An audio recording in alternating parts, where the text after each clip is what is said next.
खुलुमबाय लोगोफोर, नोंथांमोनखौ डियार ब्रह्म चेनेलाव गोदान भिडिअआव आरो फिन खेबसेबाव बयखौबो बरायनाय बावहरबाय। आं दिनै नोंथांमोननि सिगाङाव आरोबाव माखासे गोदान खौरां लानानै फैबावलायबाय। आसा खालामो नोंथांमोनहा खौरांखौ खोनासंनानै मोजां मोनगोन। दिनैनि गिबि खौराङावनो दङ आसाम उफ्रा बिसायख'थिनि फिथाइ। UPPLनि बिजाथि निर्मल कुमार ब्रह्मआ सिडली मासियाव देरहानो हाबाय। NDAनि हेफाजाबगिरिफोरा रंजादों। NDA नेशनेल डेम'क्रेटिक एलायन्सनि थाखाय मोनसे मख'जाथाव राजखान्थियारि देरहासारनायाव UPPL इउनाइटेड पिपल्स पार्टी लिबारेलनि बिजाथि निर्मल कुमार ब्रह्मआ 31 नं सिडली ST बियाबनि उफ्रा बिसायख'थियाव देरहानो हाबाय, जाय गोरोबथानि थाखाय मोनसे गोनांथार जाफुंसारनाय। देरहानायनि रंजानो थाखाय UPPL, BJP आरो AGPनि दोलोनि दैदेनगिरि आरो मावथिफोरा काजलगांव भट साननाय मिरुनि बायजोआव ज' जानायनि उनाव रंजानायनि गोसोआ रोखा जादों। जेब्लानो फिथाइ फोसावनाय जायो, दोलोनि मावथिफोरा मोसानाय आरो दोरोङारि दल दामनायजों रंजानायाव बाराव बुंफबदोंमोन, जाय देरहानायाव गावसोरनि गोजोननायखौ फोरमायदों। UPPLनि मददगिरिफोरा BJP आरो AGPनि सोद्रोमाफोरजों लोगोसे रंजालि आबहावायाव ज' जानानै दोलोनि फिरफिला दिन्थिनानै आरो देरहानायनि स्ल'गान होयो। निर्मल कुमार ब्रह्मनि दैदेननायखौ NDA गोरोबथानि थाखाय मोनसे गेदेर थुलुंगा होनाय महरै नायनाय जायो, जाय ओनसोलाव गावनि थाथायखौ गोख्रों खालामदोंमोन। ब्रह्मनि देरहानाया जुनियायै मख'जाथाव मानोना बेयो गासैबो राजखान्थि दोलोफोरनि गोख्रों फोसावदिंनायनि उनाव फैयो। साफ्रोमबो बियाबखौ रैखाथि होनो नाजायो। UPPLनि दैदेनगिरिफोरा BJP आरो AGPनि थान्दैफोरजों लोगोसे ब्रह्मनि जाफुंसारनायनि थाखाय गोरोबथानि मददनि थाखाय मान होयो। खौरां बिजोंजों रायज्लायनायाव जायगायारि BJP दैदेनगिरिया फोथायनाय फोरमायदोंमोन दि देरहानाया फैबाय थानाय बिसायख'थियाव बांसिन जाफुंसारनायनि लामाखौ गोरलै खालामगोन। बेयो ओनसोलाव NDAनि बांलांनाय मददनि रोखा इसारा होयो होनना खौरांआव मिथिनो मोननाय जादों। बे देरहानायजों निर्मल कुमार ब्रह्मआ आथिखालाव सिडलीनि राजखान्थियारि फोथाराव सासे गोहोम गोनां सुबुं जानो हाबाय, बियाबनि इयुन जौगानायाव बिथांनि बिफावनि थाखाय गोबां मिजिं थिनायजों। आसाम केबिनेट मन्थ्रि UG ब्रह्म, MLA जलेन दैमारी, BTRनि गाहाय प्रमद बर'नि राजखान्थियारि बोसोनगिरि माधव चन्द्र छेत्री, BTRनि MCLA सजल सिंहहा गोबां सुबुंफोरा बाहागो लायो। निर्मल कुमार ब्रह्मआ BPFनि बिजाथि शुद्ध कुमार ब्रह्मनि 36,888 भटनि बांसिन भटआव देरहादोंमोन होनना सुलुंनिफ्राय मिथिनो मोननाय जादों। नैथि खौराङाव दङ BCनि उफ्रा बिसायख'थियाव देरहानायनि उनाव आसामनि MP फणिभूषण चौधुरीया मैगं-थाइगं फाननाय नुनो मोन्दों। उफ्रा बिसायख'थिनि फिथाइ फोसावनायनि दान्दिसे उनावनो बङाइगावनि MP फणिभूषण चौधुरीखौ जायगानि हाथायाव मैगं-थाइगं फाननाय नुनो मोन्दों। बिथांनि बिसि दीप्तिमयी चौधुरीया बिसायख'थियाव 29,665 भटनि गोहोम गोनां फारागथियाव देरहादों। राजखान्थियारि जाफुंसारनायनि उनावबो चौधुरीया ओनसोलारि सुबुं समाजनिफ्राय बाख्नायनाय आरजिनानै मोनसे गोरलै आरो सैथो खामानियाव नांथाबनानै बे बुब्लिखौ बारहोनो सायख'दोंमोन। गावनि गाहायाव थानाय सुबुंथिनि थाखाय मिथिजानाय MPनि हाबाया गोबांजों रिंसारदोंमोन, जाय गुदि थाखोनि सैथोथिफोरजों बिथांनि गोथौ सोमोन्दोनि नेरसोन। दीप्तिमयी चौधुरीनि गोबांथार देरहासारनाया आसामनि राजखान्थियाव बिसोरनि नखरनि उनमोनथाइखौ गोख्रों खालामदों। थेवब्लाबो फणिभूषण चौधुरीनि आव-फावआ रायजोआरि जिउआव गुरै आरो सिबिनायनि गोनांथिखौ गोसोखांहोयो।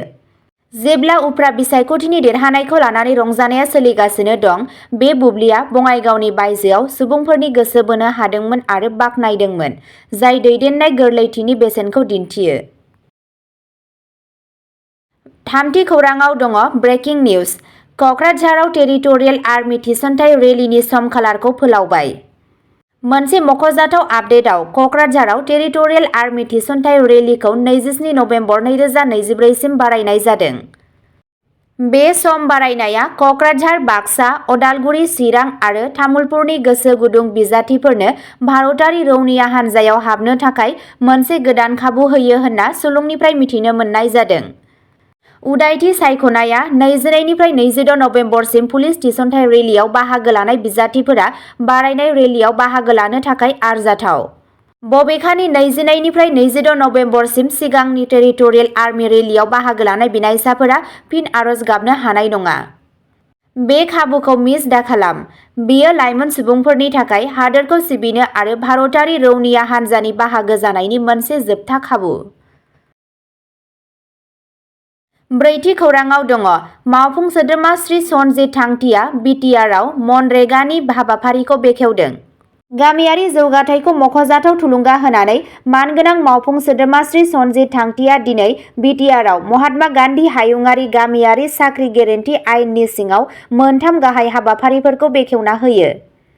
बेफोर हाबाफारिफोरानो जादों एरिका गय बिफां गायनाय।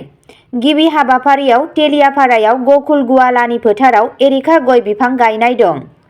नैथियाव दङ सभा देबीनि थाखाय मोसौ थाग्रा खुलि। नैथि हाबाफारिया खैराजनघलाव सभा देबीनि थाखाय मोनसे जुनाद आश्रय लुनाय। थामथियाव दङ सरदा दासनि थाखाय मोसौ बाख्रि। थामथि हाबाफारियाव उत्तर खैराजंगलाव सरदा दासनि थाखाय मोनसे मोसौ बाख्रि लुनाय दं। मानगोनां गाहाय मावफुं सोद्रोमा प्रमद बर'नि दैदेननायाव आखायाव लानाय बेफोर मावथांखिफोरनि थांखिया जायगायारि हारिफोरखौ गोहो होनाय आरो बिटिआरआव गामियारि जौगाथायखौ जौगाहोनाय।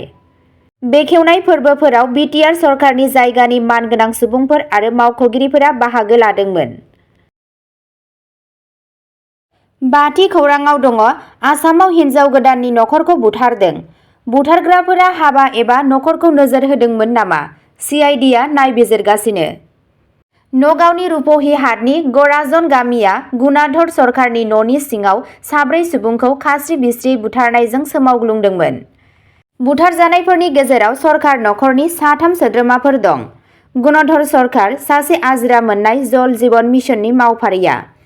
बिथांनि बिसि सरजिनी आरो फिसाजो जयस्मिता आरो सासे ब्रैथि सुबुं जायनि सिनायथिखौ अनुपम सूत्रधर होनना मिथिनाय जादों। जायनि जाथाय जानाय जायगायाव थानाया मोनसे सन्देह सोमजिहोदों। शुक्रबारनि मोनायाव जानाय बे जाथाया ओनसोलखौ सोमोनांहोदों। पुलिसआ सरकार थाग्रा न'नि बायजोनिफ्राय अनुपमनि मटर साइकेल रेबथुमनाय नम्बर AA02 AA 9413 गोनां मटर साइकेलखौ बोखांनो हायो। जाय गुमुरखौ आरोबाव गोख्रोंसिन खालामो। गिबि नायबिजिरनायाव मिथिनो मोनो दि गुनाधर सरकारनि नखर आरो अनुपम सूत्रधरनि गेजेराव गोबाव सम नांलाय खमलाय जाबोगासिनो दंमोन। जेराव नगाव सदर पुलिस थानायाव सिगांनिफ्रायनो मोनसे गसर थिसनखानाय जादों। बे बुथारजानायफोरा गुणधरनि देरसिन फिसाजो नगावआव थाग्रा सासे टेट फोरोंगिरि नबस्मिता सरकारनि हाबानि साननैसो सिगां जादोंमोन। जुलिनि थियारिफोरा सोलिगासिनो दंमोन आरो बिथांजोनि फंबाय भास्कर ज्योति सरकारा गाग्लोबनाय समाव शपिं खालामनो ओंखारलांदोंमोन होनना मिथिनो मोननाय जादों। भास्करा अजद होदों दि नगावनि थागिरि अनुपमा बे दाङाबाजियाव लोब्बा थानो हागौ। मानोना माखासे समनिफ्रायनो मोन्नैबो दोलोनि गेजेराव दाङाबाजि सोमजिगासिनो दंमोन। बबेखानि बुथारजानायफोरनि गेजेराव अनुपमनि गोथै सह'खौ मोननाय जाथाया आरोबाव सोंलु सिखांदों। अनुपमा सासे दायनिगिरिमोन नामा जाय खिथेर होखारनायनि बोलि जानांदोंमोन एबा बिथांखौ सरकार नखरजों लोगोसे लुबैहोनानै बुथारनाय जादोंमोन? दायो बे केसखौ गुवारै नायबिजिरनो थाखाय सिआइडिनो गथायनाय जाबाय। सिआइडि टीम, जाय हरसे सौफैदोंमोन, बोखांनो हानाय मटर साइकेलनि गेजेरनि सोमोन्दो अनुपमजों सरकार नखरनि सोलिबाय थानाय नांलायनाय आरो बुथारनायनि थांखिजों लोगोसे गुबुन गुबुन बिथिंफोरखौ नायबिजिरगासिनो दं। द'थि खौरांआव दङ आसामनि नगाव जिल्लायाव मासे मोसाखौ अन्थाइ खुबैनायनि थाखाय सा 9 सुबुंखौ हमदों। आसामनि नगाव जिल्लायाव मासे मोसाखौ नोजोर होनानै अन्थाइ खुबैनाय जाथायजों सोमोन्दो थानाय गावसोरनि थाग्रा खुलियाव सिग्रोमनायनि उनाव शुक्रबारनि मोनायाव सा 9 सुबुंफोरखौ हमनाय जादों। हाग्रानि जिब रैखाथि आयेननि सिङाव दाखिल खालामजानाय जख्लाबन्धा पुलिस थानानि केस नं 112-24 नि सोमोन्दोआव खानाय जादोंमोन। बे जाथाया रायजो राजाखौ गुवारै रागा जोंहोदों। रिपर्टफोरनि बायदिब्ला सुबुंफोरनि हानजाया गोसो जानानै मोसाखौ अन्थाइ बाहायनानै गाग्लोबदोंमोन। भिडिअ फुटेजनि मोजाङै नायबिजिरनाय आरो बिजिरनायनि उनाव सा 6 दायनिगिरिफोरखौ सिनायथिनाय जादोंमोन आरो थोंजोङै दायजों सोमोन्दो दंमोन, जेराव साथाम उफ्रा सुबुंफोरखौ सोंनाय फिननायनि थाखाय लाबोनाय जादों। रिपर्टनि बायदिब्ला फुटेजाव सिनायथि जानाय सा 6 सन्देह गोनां सुबुंफोरा 19 बोसोर बैसोनि केरिया बाकरिनि जयन्त सेन, 19 बोसोर बैसोनि बाहादुर सानि, जख्लाबन्धा रेलवे स्टेशननिफ्राय 24 बोसोर बैसोनि सन्तोष गर, टपाहलानिफ्राय 25 बोसोर बैसोनि दुर्गा गर, आरोबाव टपाहलानिफ्राय 18 बोसोर बैसोनि निखिल सानि, केरी बाकरिनिफ्राय आरो जख्लाबन्धा रेलवे स्टेशननिफ्राय नरेश साहनि। बेनि अनगायैबो साथाम गुबुन जक्लाबन्धा रेलवे स्टेशननि साखाथिनि बिकास महतो, शम्भु गर' आरो महम्मद आरबाज कुरैशिखौ आरोबाव सोंनायनि थाखाय लाबोनाय जादों होनना खौराङाव मिथिनो मोननाय जादों। अब्ला दिनैनि खौराङा एसेनोसै। जाय बिथांमोनहा सानसेनि फानजामुथिखौ नायनानै मोजां मोनो, स्क्रिनाव होनाय चेनेल बड' इनफ' पइन्टआव थांनानै नायहैनो हागोन। चेनेलनि लिंकखौ डिस्क्रिप्शनाव होनाय जादों।